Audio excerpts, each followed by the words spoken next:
and in today's video we're going to be having a look at some use or grammar. What are inversions anyway? So this video will be absolutely perfect for you if you are taking an English exam, specifically the higher level exams such as CAE from Cambridge or CPE Cambridge or the ECPE from Michigan. Because in these exams you will most definitely come across inversions. And even if you're not taking an exam, you should know what inversions are because they're really useful. So, what are inversions? Well, here's a good example of an inversion. Seldom have I seen such a beautiful view. Wow, and look at that.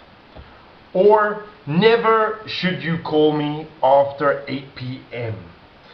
So the first thing you'll realize is the order of these sentences looks a little bit strange, okay? And that is what inversion means. To invert something means to kind of swap it round, and as you can see here, the I and the have switched places, the you and the should have switched places as well. So they kind of follow the question form. Now a lot of you will probably be thinking, well, what's the point in this inversion? Why do we use it? Well, and this is the thing. Generally, when we're speaking, not many people would use inversion. Some inversions are quite common in spoken English, but inversion is very common in written English or when you're trying to be formal. So you could use it in your speaking, especially if you're trying to be very formal. And again, I'll try and highlight when we use the inversions as we're going over them. And remember, okay, so inversions, they kind of follow the word order of a question. So what I'm going to do now is go through some of the most common inversions in this series of videos. So let's have a look at the first one, shall we? Alright, so hardly and scarcely. Now these two words often go with when. So for example, hardly had we arrived when it started to rain. And you can see there I've highlighted the inversion for you. Had we arrived is the inversion. The had and the we have changed positions. Scarcely did we open the door when the phone rang. So what exactly does this mean exactly? Well, it means the first one, for example, hardly had we arrived when it started to rain. You just arrived somewhere and it started to rain. In the second one, you just opened the door when the phone rang. So what I would like you to do is try and finish this one, and you can post it in the comments. Hardly had I eaten dinner when... Okay, so these are very useful. And remember, hardly and scarcely always go with when.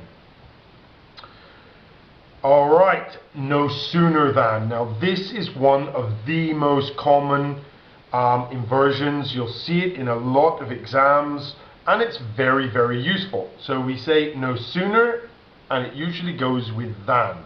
And we use this, as you can see here, no sooner had the party started than the police arrived. So it's kind of similar to the last inversion we were having a look at. No sooner had the thief entered the building than the alarm sounded.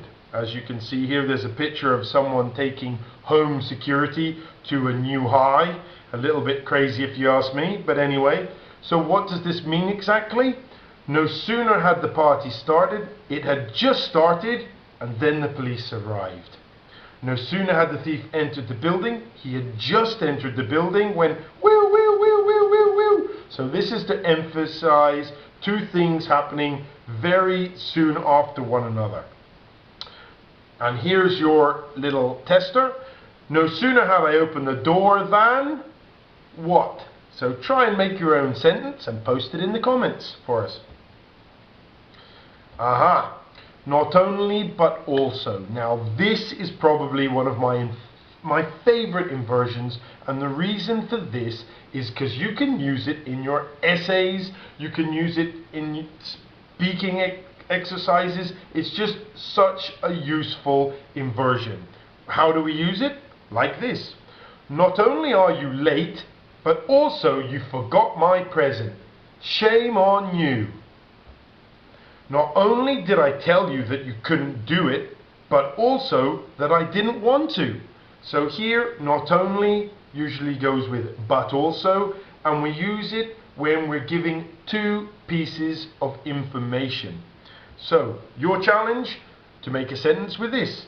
Not only am I angry, but also, what? Put it in the comments. Alright. Rarely, seldom, and hardly ever. Now these three mean the same kind of thing, and they all mean rarely. So you don't do something very often. So some examples of how we use this. Seldom have I been to such a great party. As you can see here, woo, it looks a bit crazy. Rarely do I go swimming. And you'll see what I mean here. Usually people do not speak like this. I mean, if you say to someone, rarely do I go swimming, you might get a funny look. If, however, you are at a business meeting, perhaps you could use this. You could say, rarely do we have clients that ask for these products. So you see, that is what inversion is all about, making things more formal, and that is why it's more common in, formal occasions or in writing. So here's your challenge. Hardly ever do I go. What? Pop it in the comments. Okay, so I hope this video has been useful. There's going to be another video with some more common inversions coming along very, very shortly. So thank you very much for watching. If you do have any questions, just get in touch. Bye for now.